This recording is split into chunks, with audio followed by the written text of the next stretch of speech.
What is up, everybody, and welcome back to another episode of the Courtside Podcast here on the Basketball Network.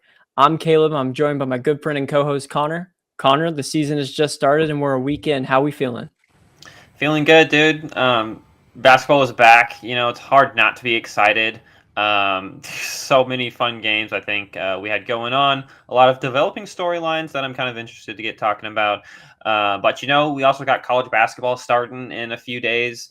I think for me at least, hitting the prime of the sports year. You got college football, the NFL, then you got college basketball and the NBA. Obviously, you got the MLB playoffs and the World Series going on right now. So great time to be a sports fan right now.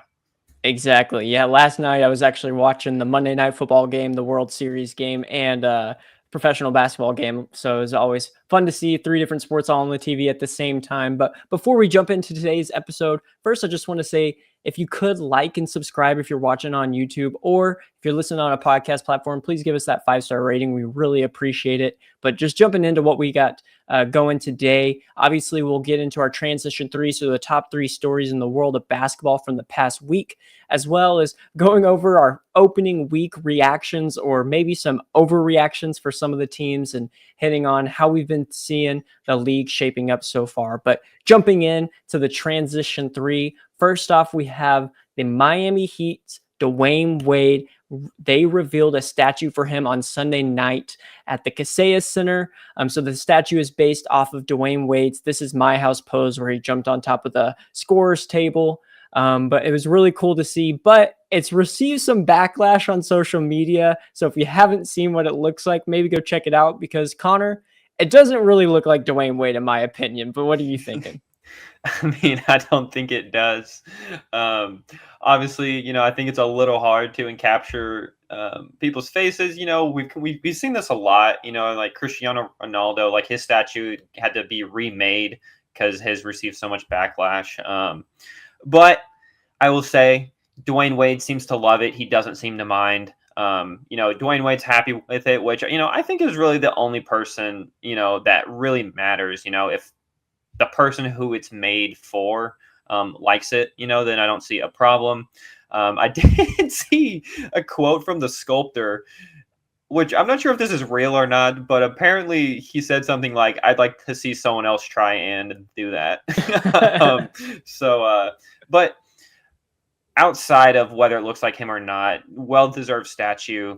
I feel like outside of Kobe, with the Lakers, I think there's been very few players in the modern era of basketball, that have been such tied to a team like Dwayne Wade was with the Heat. He for sure deserved it. And I thought it was funny. Dwayne Wade made a comment afterwards once he kind of saw what social media was saying. And he said, "I don't need it to look like me. It's an artistic version of a moment that happened," which is kind of funny because the moment was about you. So you would think that the statue would look like you. And I was actually listening to another podcast and they were talking about how we've been making statues for thousands of years. And for some reason, the evolution of the statue has just never come to where the face looks right. So it was pretty funny to see that. But obviously, well warranted. He definitely deserves it. And it's awesome that he's going to be, cemented in that Miami Heat legacy. Jumping into our next story, though, we have some news. It's more of a rumor mill, but there was some talk about Jimmy Butler and what his future like with the Miami Heat look like. And Mark Stein actually reported that the Houston Rockets are a team to keep an eye on if Jimmy Butler were to become available to leave Miami. Connor, I know you're a big Rockets fan, so I'm excited to hear your opinion and your take on this one. Yeah. Jimmy Butler's from Houston, which I feel like this has been a rumor in the past of Jimmy Butler potentially coming to Houston, but Jimmy Butler has always made it sound like he has no interest in coming to his home city at all. So I don't really know what to make of it. Obviously, I think in this scenario, the team is going to do what they see fit, as we see teams do over and over again. But I think there's the Rockets are obviously going to be that team just because they have an abundance of young players mixed with some veterans. Obviously, they got some draft capital as well, to make a trade for a player like Jimmy Butler. But, it's just kind of going to be interested to see who they're going to factor in if this does happen, because obviously they just signed Jalen Green to that 3-year extension. And part of the reason why they only gave him that 3-year was because he has a tradable contract now. But, so I think it's definitely just going to be interesting. I think it's a scenario to keep an eye out because I think, Jimmy Butler being on the trade block was talked about a little bit even before the season started. Yeah, I think this was rumored back in like 2018, 2019 when James Harden was in Houston that Jimmy Butler might go and team up with him there. But yeah, as you mentioned, still just a rumor and we're still in the preliminary talks and everything like that. But another thing to consider is how much young talent or draft capital would they have to give up to get Jimmy Butler? And I think it would be a lot. And with what Houston's doing right now, I'm not exactly sure if that's 100% what they want to do, but hey, they're interested and never hurts to take a look at it, and they wouldn't be doing their job if they weren't. But probably the most notable story from the last week in the NBA goes to none other than LeBron James. So LeBron James and his son Bronny James made NBA history as the first father-son duo to play in an NBA game, let alone together on the same team. So LeBron had played roughly 13 minutes already, but Bronny checked into the Lakers opening night game against the Minnesota Timberwolves in the second quarter with 4 minutes left in the game, and they were able to share the floor for a little bit. And honestly, there was a standing ovation, so it was really cool to see. We saw Ken Griffey Sr. and Ken Griffey Jr. were in attendance at the game. If you don't know, they were actually the duo that did it in the MLB. They played 51 games together for the Seattle Mariners. So it was cool to see them in the same building, able to witness history that they had done in their respective sport.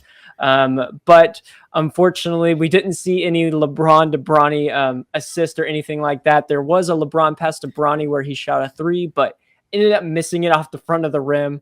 But obviously, just a really cool moment, whether you're a LeBron fan or not. It was just an awesome time that I felt like all of the NBA community got together and just realized how remarkable an achievement and accomplishment it was for both LeBron and Bronny. Yeah, I mean, I feel like it's hard to argue that this was not a cool moment.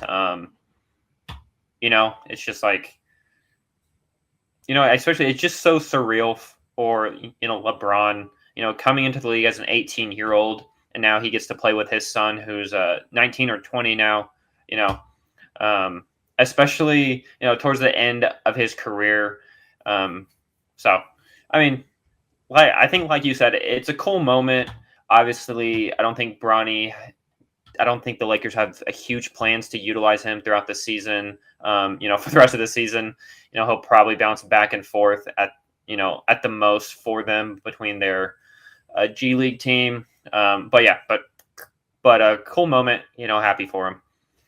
Yeah, it's been mentioned that he's going to be splitting his time between obviously the South Bay Lakers, as you mentioned, and the Los Angeles Lakers, but still a really cool achievement. I think JJ Redick and the Lakers staff and organization really handled it well, because if they didn't play Bronny in that game, there's just going to be something that was going to be looming over the team over the entire season until it was to happen. So getting it over in that first game was a really cool, and it was reported early on that it was going to happen. But we'll go ahead and jump into the rest of our show. So as I mentioned earlier, we're going to be reacting or maybe overreacting to the first week of the NBA season, and felt like it was best to talk about none other than the Los Angeles Lakers. And my overreaction from the first week of the season is the Los Angeles Lakers might actually be a contender for the NBA title. So the Los Angeles Lakers, if you don't know, they've started the season off 3-1.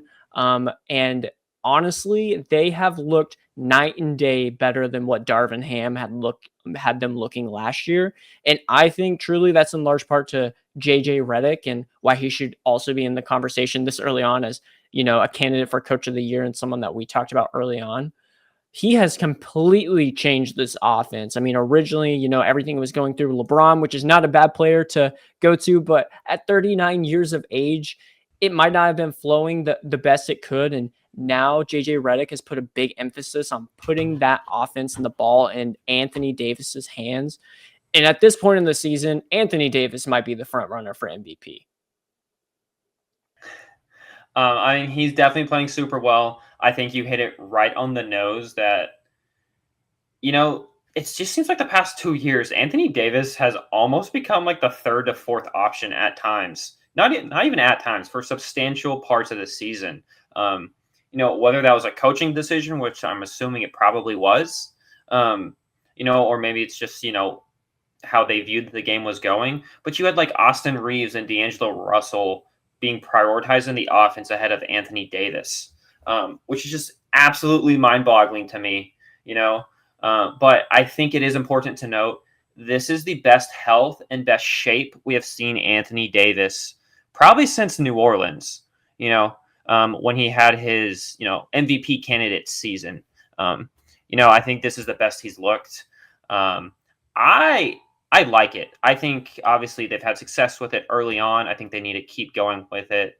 We did see LeBron score those 16 points for the Lakers, in a small amount of time.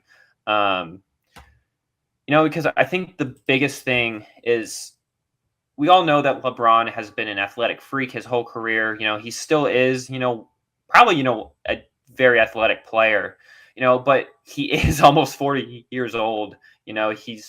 He can't be the one playing 35 minutes a game, taking, every shot, shouldering the offensive load for the Lakers if they want him to be competing come playoff time at a high level, So I don't think JJ Redick is going to win Coach of the Year. I think the only way that he will do that is if the Lakers get, probably a top 4 seed. I feel like there's probably a couple other coaches who have their teams maybe playing just a little, not better, but just maybe above expectations and what people were thinking. Yeah. Anthony Davis has been playing on a completely other level this year to start the season off. I think he's dropped 30 in every game but one, and that game was a 29-point effort. So absolutely incredible there. He's averaging 32.8 points per game and 12 rebounds per game. But another thing to mention is the Los Angeles Lakers are in the top of the league in terms of just kind of offense, 6th in points per game, 5th in assists per game. And I like what you mentioned on LeBron James. They don't have to rely on him so much like they previously did. They can go to Anthony Davis. And then when it gets to that fourth quarter, I mean, LeBron James now is, not exerting as much energy at the beginning of the game. So he has all the energy at the end of the game. It's been a sight to see and really cool for the Lakers. Not so great for my Warriors and the rest of the Pacific Division, but obviously awesome for the Lakers to see. And JJ Redick has this team moving, and I feel like they're going to be making some noise and probably, exceeding the expectations that we had put on them early on. Another team I want to talk about in the Pacific Division, though, is the Phoenix Suns. So the Phoenix Suns has started out the season 3-1, and I feel like our bold prediction right here is the Phoenix Suns are bound for a top 3 seed in the West at this point. I mean, they have looked great so far. That one loss actually was a really close game as well. So, Connor, how are we feeling about the Phoenix Suns, and what have your thoughts been on during their first week of the season? I'm feeling good about them. We talked about this last week or a couple weeks ago. I really like the Phoenix Suns. Last year I did not, and for the exact reason why we talked about them a couple weeks ago, they didn't have a point guard last year. There was no one to help with the offense. Tyus Jones has been exceptional. He's doing what they need him to. He's not overstepping. He's distributing a ball. He scores a little. And he doesn't just get absolutely blasted on defense. I feel like we see some smaller guards do typically. I'm high on the Phoenix Suns, and I'm going to continue being very high on the Phoenix Suns. I don't think this is an overreaction. Obviously, I think it's getting a little concerning. I know Bradley Beal had been playing so well, and then he sat out last game with it. I think he banged up his elbow. But I think if it's just this minor thing, and then he can keep playing, that's perfect. That's great for them. But defensively, they've also been pretty darn good. Which I know that there's a rookie on there that you were pretty high on, so I'll let you touch on him here. Yeah, you kind of set me up perfectly. So yeah, Bradley Beal, obviously health is always going to be a concern with Beal nowadays. I feel like we kind of have that Beal health where he's going to play like 50 to 60 games during the season. And that's one thing about the Phoenix Suns is they did add depth, but did they add enough? And probably the biggest surprise for the Phoenix Suns this year has been their rookie, Ryan Dunn from Virginia, who they took later in the first round. Ryan Dunn has been playing absolutely incredible. If you don't know anything about Ryan Dunn, know this. He was the best defender in the draft by far. And when you think of someone that comes into the NBA that can play defense, like that's great, but do they have an offensive game? And that was one of the biggest questions with Ryan Dunn. Ryan Dunn's averaging 8 points per game, which doesn't sound like a lot, but for a team like the Phoenix Suns, who has Kevin Durant, Devin Booker, and Bradley Beal, you don't need much on the offensive end. You just need to take the load off on the defensive end, and that's what he's doing. I saw this tweet about Ryan Dunn. He is holding opposing players or opposing all-stars that he's guarded to like 26% field goal percentage. If you saw them play the Los Angeles Lakers, he clamped up the LeBron on multiple different occasions. And for a rookie to be doing this, it's absolutely incredible. I mean, if you put his numbers right now into like a per 36 basis, it's through the roof. And I know we're only through 4 games, but to see a rookie come in and contribute this early on has been really special. And in another podcast I was listening to, it was something interesting that they were talking about is, being in a place where you can develop and you can actually play for a rookie is huge. And the fastest way for coaches to gain trust for you is through defense.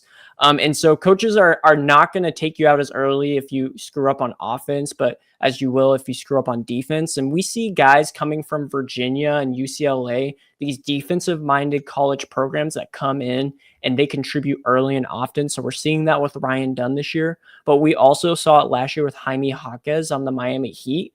He was someone that came in and contributed early and often as a rookie.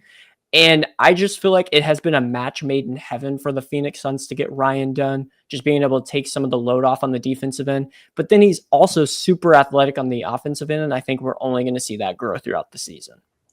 Well, I think you hit it. Obviously, I mean, we've heard since you played, 6-year-old basketball, the offense will come and go. The defense, can always be there if you want to give the effort. But I think you just nailed that. He's doing enough on the offensive end, because obviously there are some players, who are really good at defense, but when you put them out on offense, it's just like, oh, we can't have him out there because, teams are quite literally guarding him, at the restricted arc, just because he can't do nothing. But he's been decent from 3. I think teams, if they're going to leave him wide open, I think these past few games he's shown he can at least knock it down at a decent rate, which is the most important for him. But I think another player that has been pretty good defensively has been Devin Booker. I know we talked about him a lot, how if he can carry his momentum from the Olympics into this season, and I would say so far he has.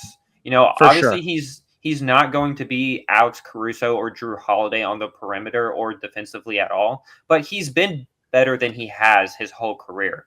And I don't know, it just kind of seems like a lot of the Suns players have kind of been taking an ego check, and realizing, hey, I don't need to score 30 points for this team to be successful. Obviously they have Kevin Durant who has been doing that. But Devin Booker hasn't been the one taking 30 shots a game, but he's been playing good and he's been playing efficiently. And I think that's been such a big help for the Suns. Yeah. I think Devin Booker starting off the year, his offense got off to a little bit of a rocky start, just wasn't scoring in the variety of ways and, in the bulk of the way that we usually see him do. But last game, when you got Devin Booker and Kevin Durant both dropping 30 on your head, I mean, that is tough to beat. This team is just an offensive juggernaut. And then again, adding, defensive firepower as well. The one question with this team, Nurkic hasn't been the best so far this year, and we're only through 4 games, but that's one name I would keep an eye on that the Suns might actually look to move off of.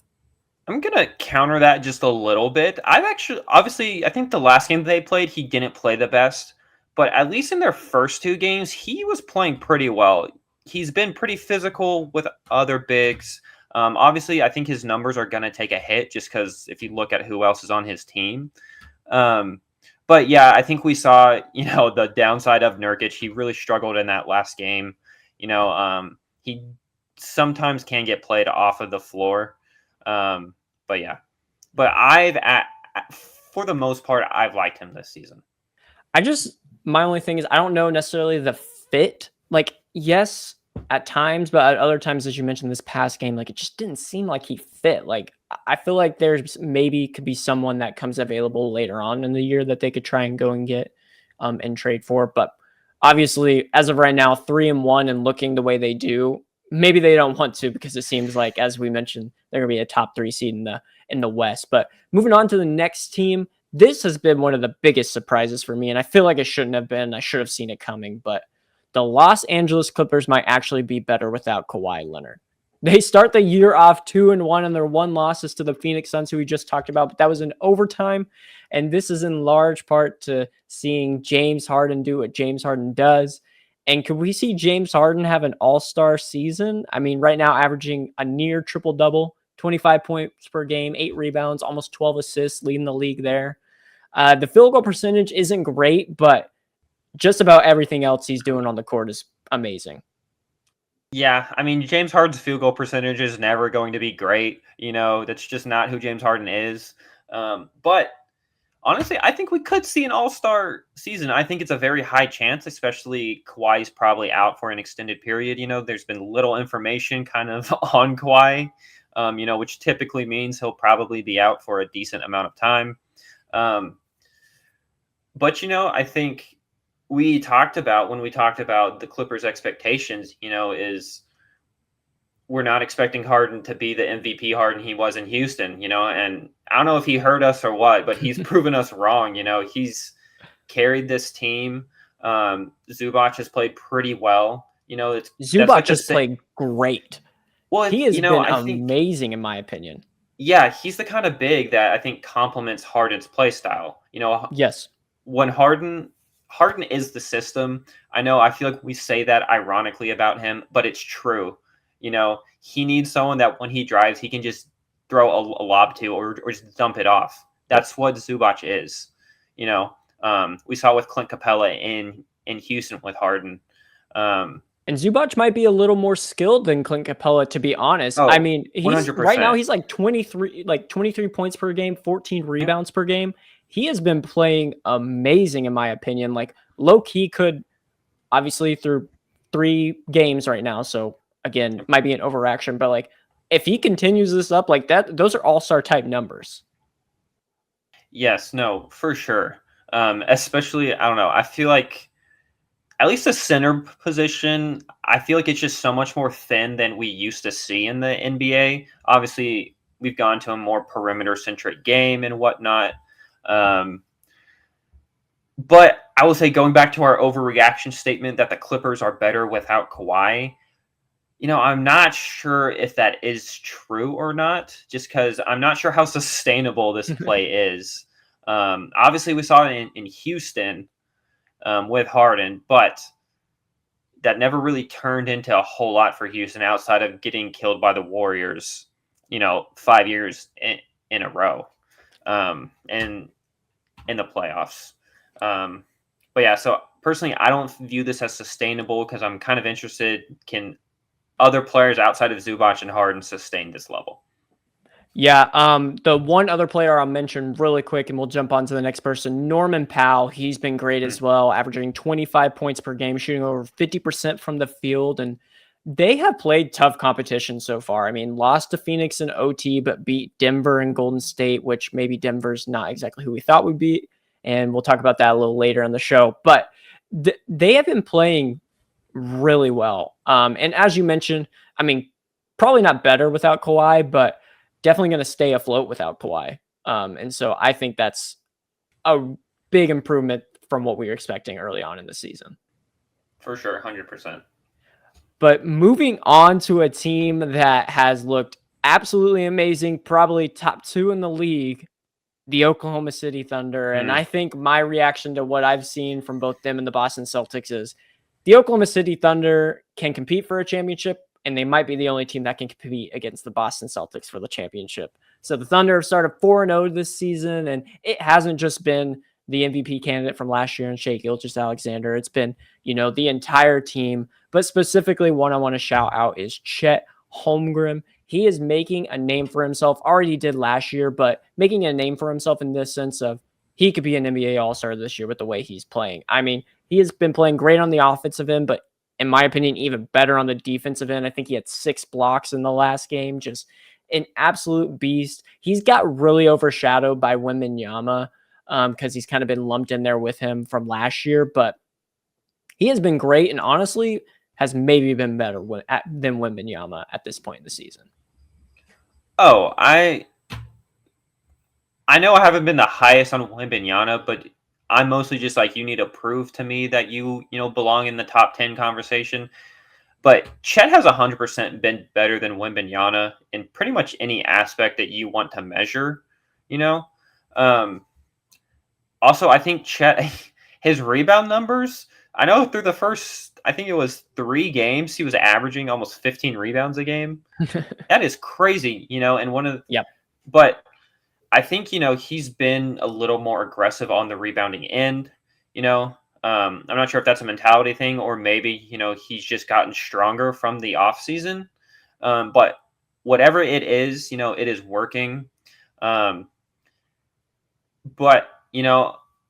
moving off of Chet to see the rest of the team, I think this is the best defensive team in the NBA, and I don't think it's close. 100%. I would say in their starting lineup, Shai is their worst perimeter defender. He is not a bad defender. I think he's top 5 in the league in steals. Yeah, Shai is typically, he gets those steals, which, I mean, I don't think that's hey, this dude is a solid perimeter defender. Just because we've seen Harden be top 2 in steals before, but I wouldn't call him a good perimeter defender. But Steph has led the league in steals a year. I'll give you that. Yes, but with that being said, if he's your worst perimeter defender, Shai is a decent. I think there's an argument to make him, he's a good perimeter defender. But if you want to pick, nitpick, you can't convince me he's below average because he's not. And if that's who you're putting on your 4th or 5th worst player, on the opposing team, I think you're in a pretty good spot defensively. I think they've just assembled this defensive juggernaut, but you're mixing that with a team that can also outscore you if they need to.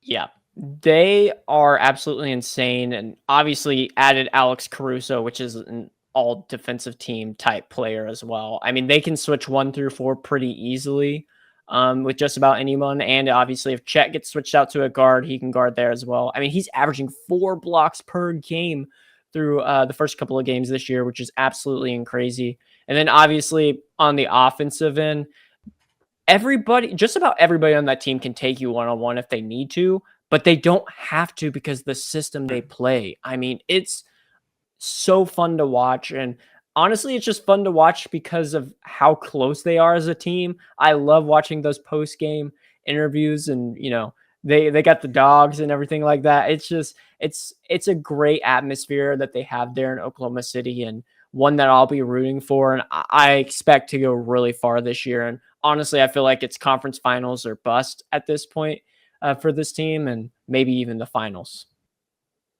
Yeah, I think another thing important to note here, they're without 2 of the players they play at center. Isaiah Hartenstein is out. Obviously, we've talked about him, but Kenrich Williams, who they play at center when he gets to play, I think they would probably, depending if Hartenstein is in the lineup or not, he's their 2nd or 3rd string center, and he's been out. So pretty much Chet has been their only big man. They've been playing Jang at the center position, but he's more of a big wing, he's not a he's played decent minutes though.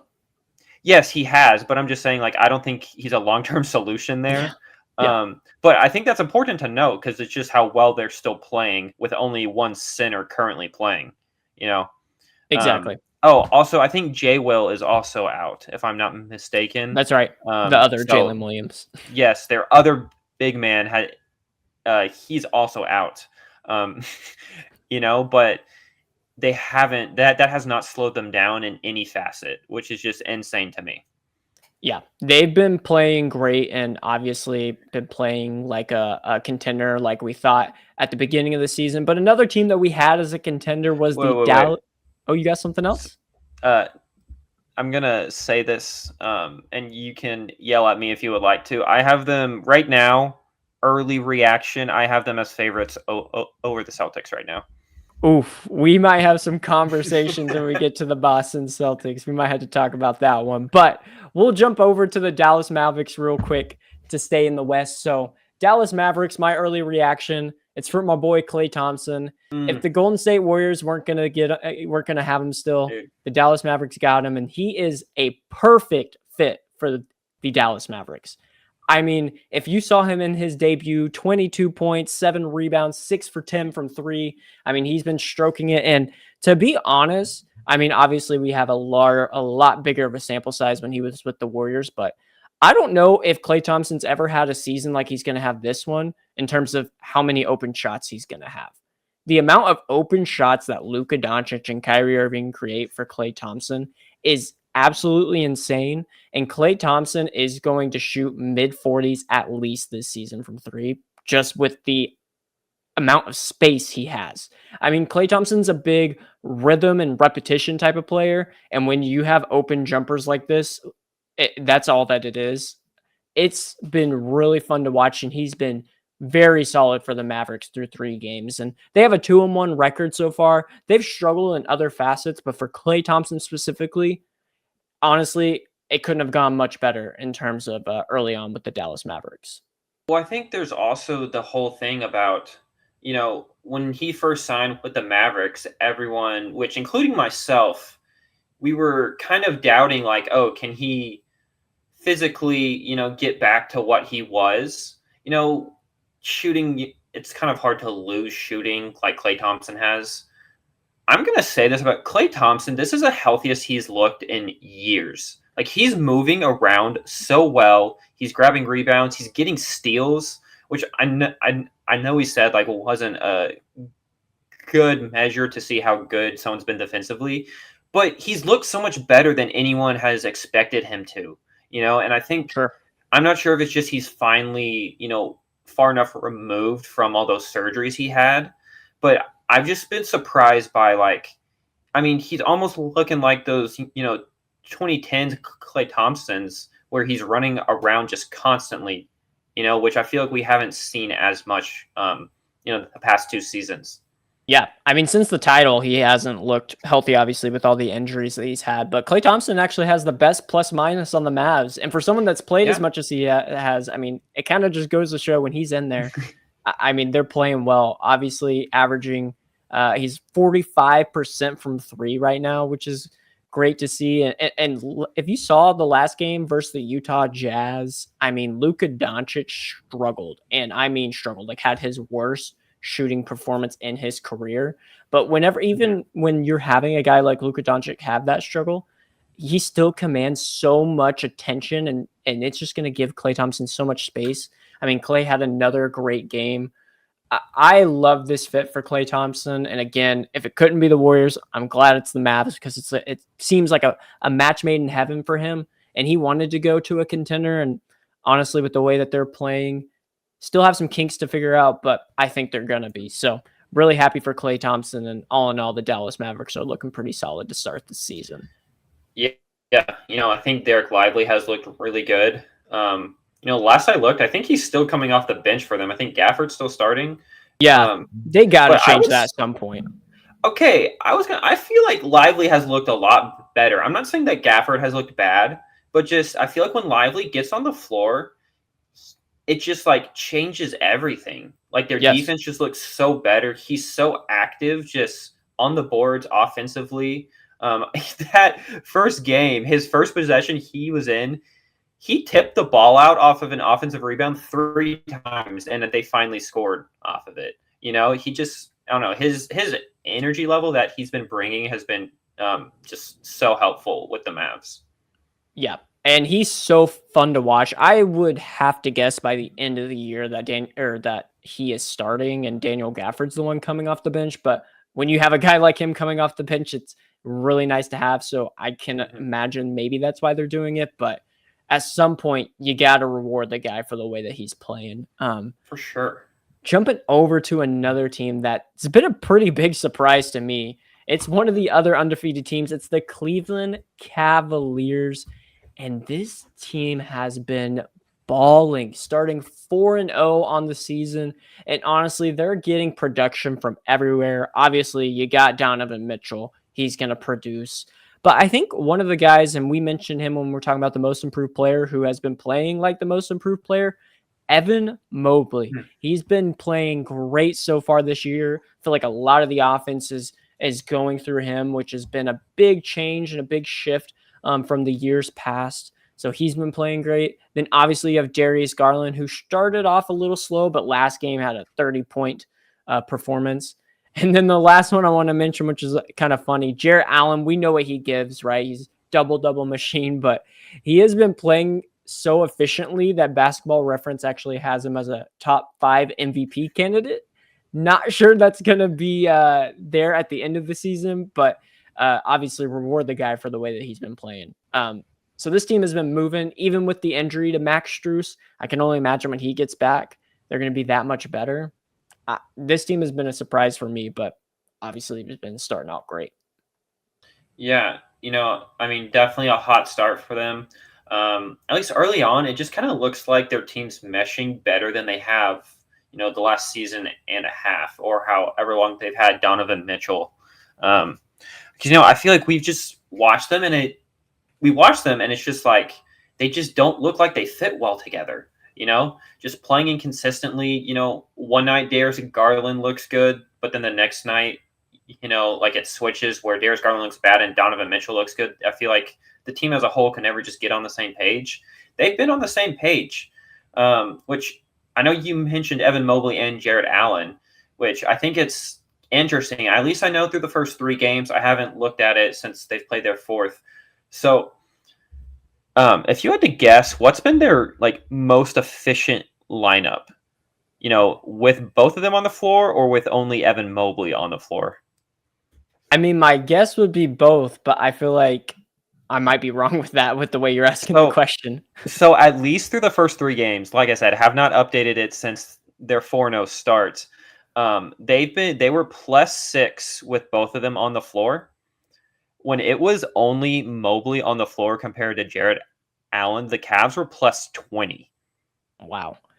Who was the other guy? Do we know who the other guy was that was playing with them in that lineup? That'd just be interesting to know. I'm assuming it's going to be like Dean Wade and LeVert or like a Coro or something like that. No, I just thought that was so interesting, and as good as Jarrett Allen has played, I'm really interested to see if maybe the Cavs front office and their coaching staff see that, and either do they just move on from Jarrett Allen, or is he going to start coming off the bench maybe? But I feel like, I'm not sure how much you listen to, Brian Windhorst.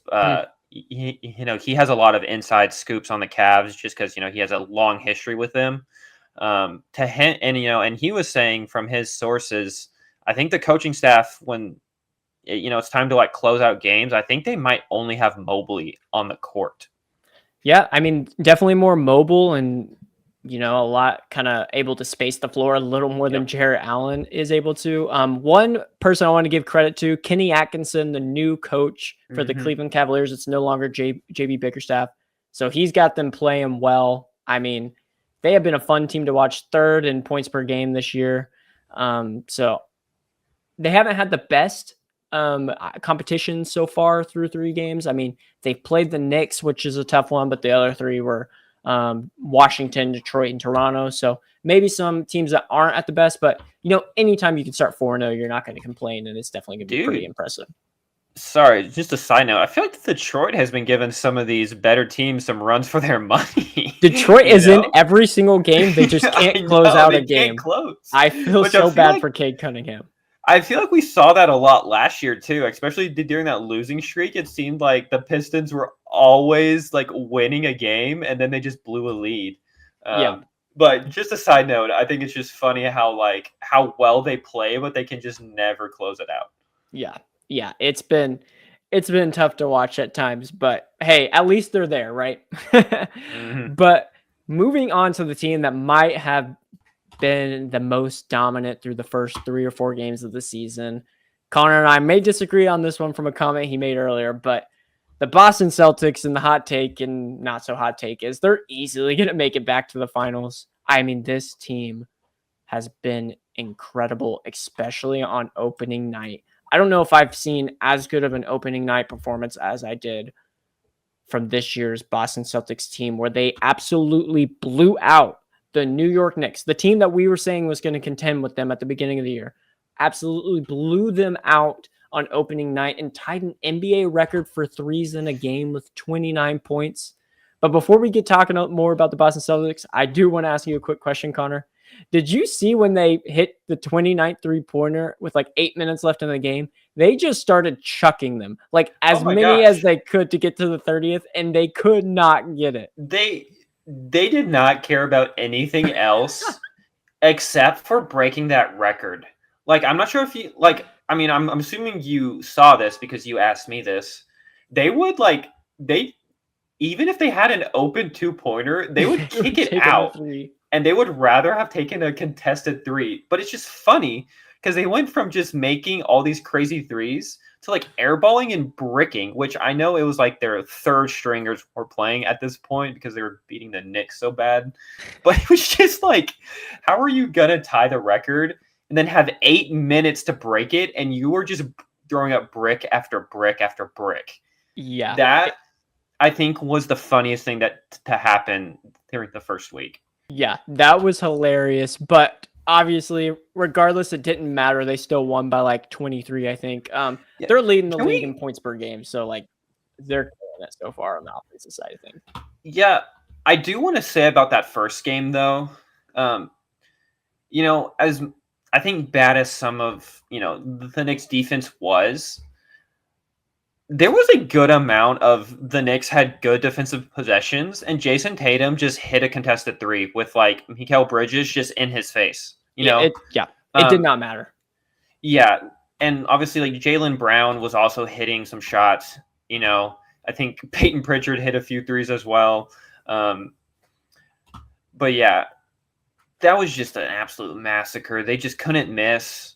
Um, Anyways, I know I interrupted your train of thought, but I think it is important to note it's not like the Knicks played bad every single defensive possession. It was just like the Celtics were just hitting threes from like 2 feet beyond the arc in their face. Yeah, sometime it's your night, and there's nothing you can do about it. And that's a little bit what it looked like last night for Peyton Pritchard with the Celtics against the Milwaukee Bucks. 8 I mean, they three-pointers. needed it.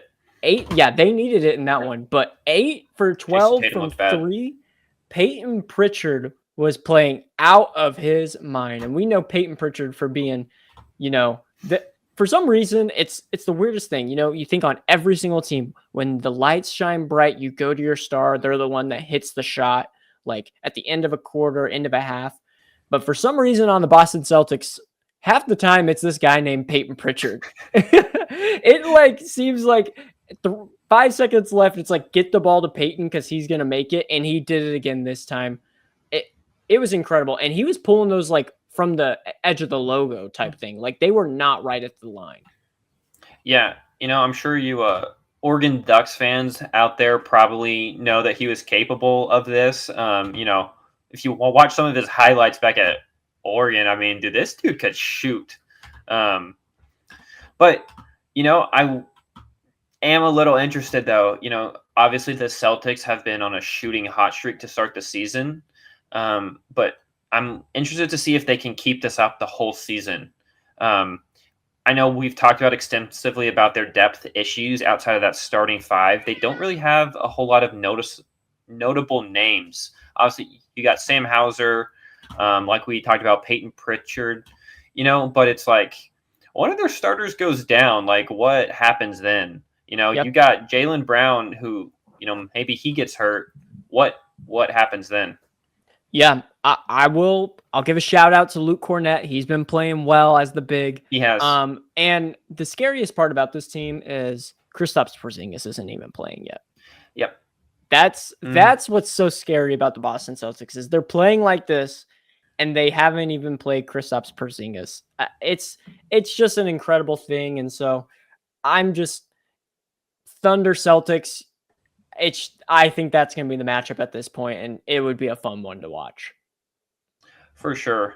I know you said Luke Cornett, has been playing exceptionally well, which I'm not sure if I'm, maybe jumping into our next team maybe a little too soon. Cat against Luke Cornett did not have a good game. He scored 12 points, 7 rebounds.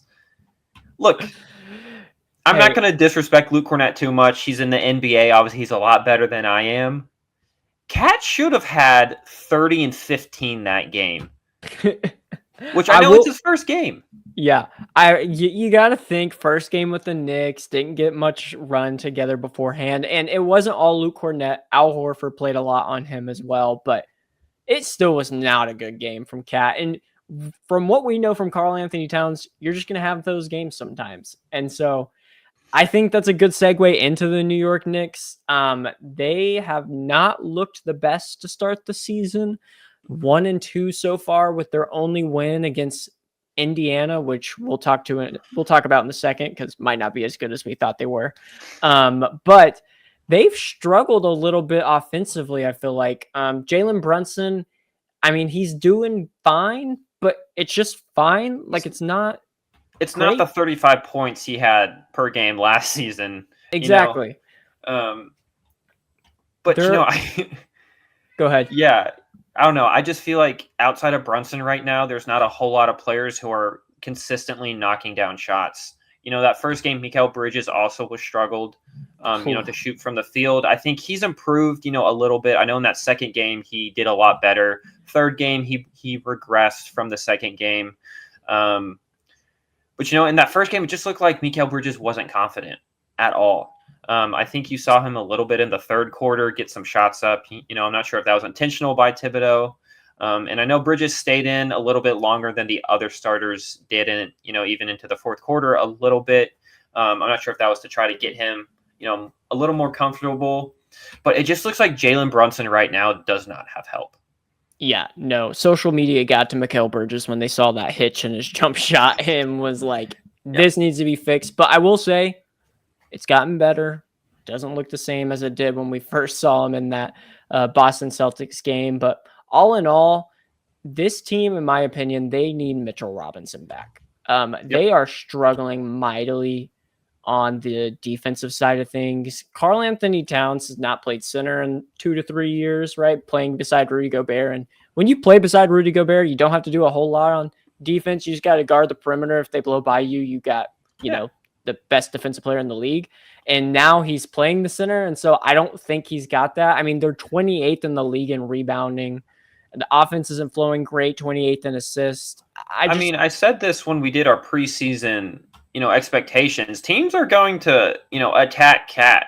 And I mean, that's what the Celtics did. That's what pretty much any other team they played have done. They've attacked Cat defensively. And like you said, because they don't have Mitchell Robinson, there's no one there to help. Yeah. And so I just feel like they need him back, and they need him back now. But I do want to talk about the other team in that trade, right? So we had Karl Anthony Towns going to the Knicks, but we had Randall and DiVincenzo going to the Timberwolves. And, they started off with a loss to the Los Angeles Lakers on opening night, but then have bounced back with 2 wins against Sacramento and Toronto. They've looked all right. I wouldn't say it's been great, but I wouldn't say it's been horrible. Julius Randle, though, has made big improvements from that first game, though. I mean, that first game against the Lakers was rough. But the past 2 games, Julius Randle has been playing pretty well. A lot better than what I was expecting, to be honest. So I've seen some bright spots there, but the one thing about this trade that I got to ask you, Connor, do you think both of these teams are worse off after the trade that happened this offseason? I mean, if we're evaluating based off of, the first 3 games, I think you have to say yes. Neither team looks better or at least the same as they did before. Yep. Obviously, like you said, Julius Randle has looked better, these last 2 games than he did in that first game. But, it still just doesn't look like this team. DiVincenzo, I don't know what happened to his shot, but he has not looked good from deep. Those first 2 games, what was he, like 2 of like 20 or something from 3? I can't remember what his exact numbers were, but they were not good. I know he's struggling. Which I feel like that's what we talked about. That was the need that, they filled in this trade was their wing.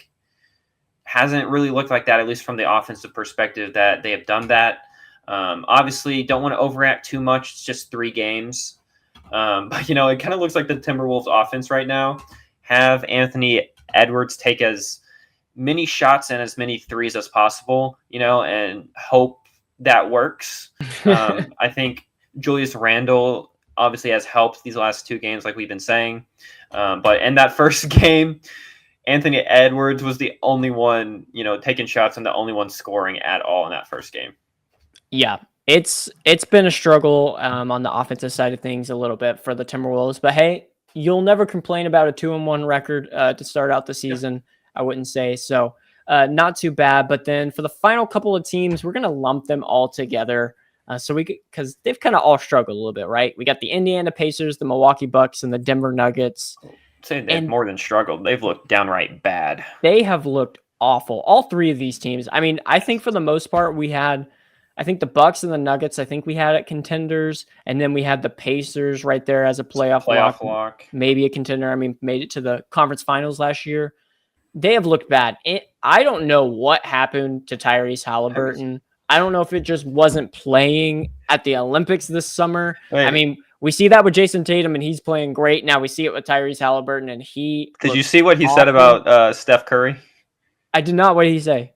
So apparently, Tyrese Halliburton doesn't take naps before his games. Which obviously I think that's a typical industry standard thing to do.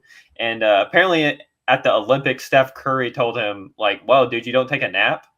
And so allegedly in that first game, Tyrese Halliburton took a nap before the game.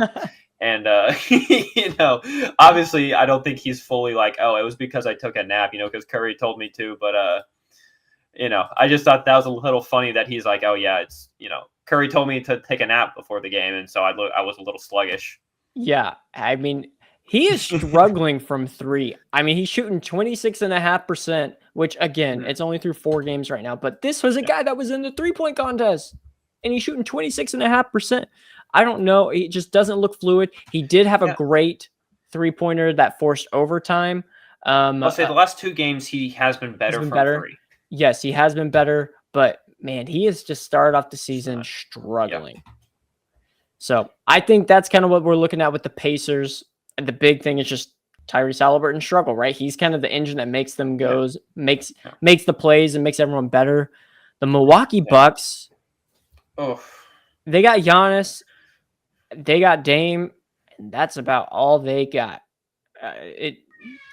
They're getting. I think they're both averaging around 30 points per game, and they've started off the season 1-3. I mean, if you're not getting production anywhere else, it's going to be a struggle this entire year. I mean, look, to me, there's one player, and I think you might agree with this, above the rest of all of them, and that's Giannis. Dame has been good offensively. He's been better than he was last year offensively, but this team cannot guard a perimeter guard to save their life. Horrible. Kobe White, Josh Giddey, and Zach LaVine decimated Dame and company on the perimeter. Like, there's just no one on this team to stop anyone from getting in the paint. And, like, I know, like, that's, like, Josh Giddey's game, right, is getting in the paint. But, like, he's not the quickest person, I would say he's more of like a, crafty driver, kind of like Joe Ingles is. But, like, there's just no one to counter the drive on this team. and it kind of looks like Brook Lopez has taken a step back offensively. I just don't know where, his shot has been. He hasn't looked the best shooting from three. I don't know. I think this team is in a little bit of trouble.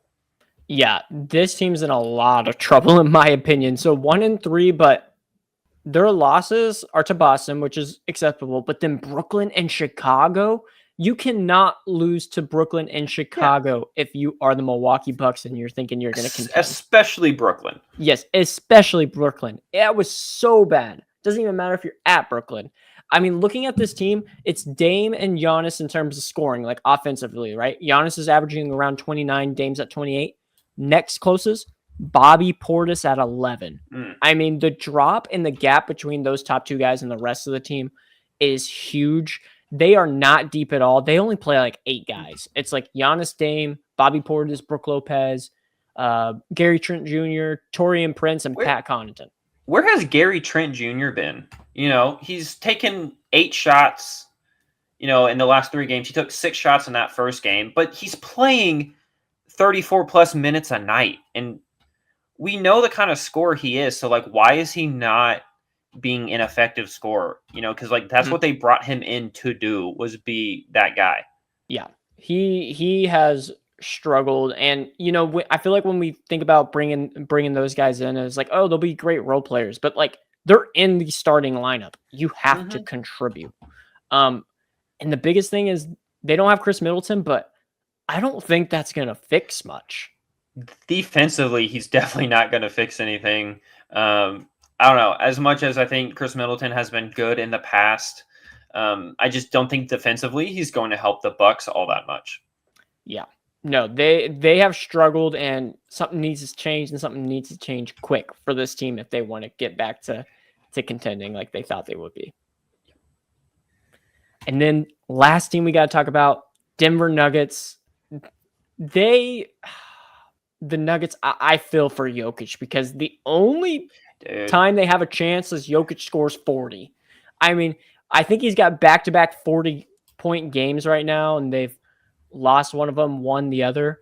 I don't know if you watched that game where they beat Toronto. That's their one win on the season. It's at Toronto. I mean, they were down by 10 points with 2 minutes left and got very lucky to force overtime and then win the game.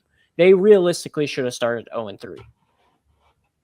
Yeah, no, I mean, I think you hit it. Outside of Jokic, this team has not looked good. I think the overreaction we had for them is the Denver Nuggets need another star to contend, which I'm not necessarily think I'm going to agree with that, but I think they need to address some of their other issues, which, we've identified. They have no depth in their front court. There is no one to shoot the ball. Obviously, you got Murray, you got Michael Porter Jr. At times they've been pretty inconsistent with their shot. And I think Jokic, who I feel like Jokic for the most part really doesn't talk about, stuff a whole lot. But he literally said, our problem is we have no shooting. Our shooters are so streaky. He said that after the first game. He literally said, we can't shoot. First game of the season, we can't shoot. I mean, Nikola Jokic he's one of their top 3-point shooters right now, percentage-wise. He's shooting over 50%. But you got guys like Jamal Murray shooting 38%. Not horrible, not great. Michael Porter Jr., who is your shooter, 20% on the season so far. Christian Brown, your other wing starter, 25%. And then he hasn't even shot that much, too. No, he hasn't. Christian Brown? Yeah, and he's playing 34 minutes. I mean, he's got to get some shots up. And don't even make me talk about Russell Westbrook, because... Well, I think... You know what I think this highlights? I think this highlights why people were freaking out so much that they just let KCP walk. Yes. And I'm not sure if you saw the interview with Mike Malone about it, but he also was concerned with the shooting. And I think there's been reports that that the coach and the organization did not see eye to eye on a lot of stuff this offseason. And I mean, at least looking now, it looks like Mike Malone, they probably should have listened to him. You know, I don't know how Mhm. you just let a guy who shoots over 40% from three walk, who can also defend on the wing like KCP can. Because, this forced Christian Brown to go into the starting lineup. They have absolutely no one on their bench anymore, because Christian Brown was that guy coming off the bench. But now, your best bench player is Russell Westbrook, who, historically, is a good player, but he's historically never been a three-point shooter. I think I saw through first 2 or 3 games, he was combined 2 of 18 from the floor. Yeah, Russell Westbrook shooting 20% right now from the field, 10% from three. Mm. Russell Westbrook was a great player in his prime. Russell Westbrook just needs the right fit. I just don't know where that fit is in the NBA right now. To be completely honest, I think it's more likely Russell Westbrook gets cut than he has a great game with the Denver Nuggets. And the only issue is they need shooting, and that's the last thing you get from Russell Westbrook. But looking at the lineup and the roster, I don't know where they get it from. Julian Strother might have to play more. He's actually shot the ball decently well. Him and Jokic are probably the top two. But Dario Saric is struggling, and I feel like you can't really play Jokic and Saric next to each other. Saric just looks old and slow right now. Yeah. It just looks like it's that because, he's never been the most athletic player, but it just looks like these, 3 games he has just looked like, people just running by him and just looks like he just does not belong out there for most of the game. Yeah, and Peyton Watson, the other guy who they were pretty high on, I feel like he's regressed a little bit. They were expecting bigger steps from him, and honestly, he's playing less. It's just a tough situation for not only the Nuggets but the Pacers and the Bucks, and so they're gonna have to address some of their needs quickly in order to get back on track if they want to get back to that contender status. Like I feel like they think they should be. Yeah. No, for sure. I think, they need to improve their shooting and their depth. I think if they can do that, they should right the ship. But yeah, no, I think Jokic is pretty much the only player on this roster who's contributing to wins right now. Yeah, I agree. Well, I think that's all that we had for today. Last thing I'll say is shout out Paolo Banchero for getting the first 50-point game. He is looking absolutely incredible and continue to put on those all-star type performances. But again, thank you to everyone for watching. If you're still watching on YouTube, please go ahead and hit that like button and subscribe. If you're listening on any of the podcast platforms, make sure to give a 5-star rating. We really appreciate it. We'll be back later this week or early next week and might be talking a little college basketball for you because we know it's starting up on Monday night. So get excited for that. But again, we appreciate everybody and we'll talk to you next time on Courtside. Peace. Peace.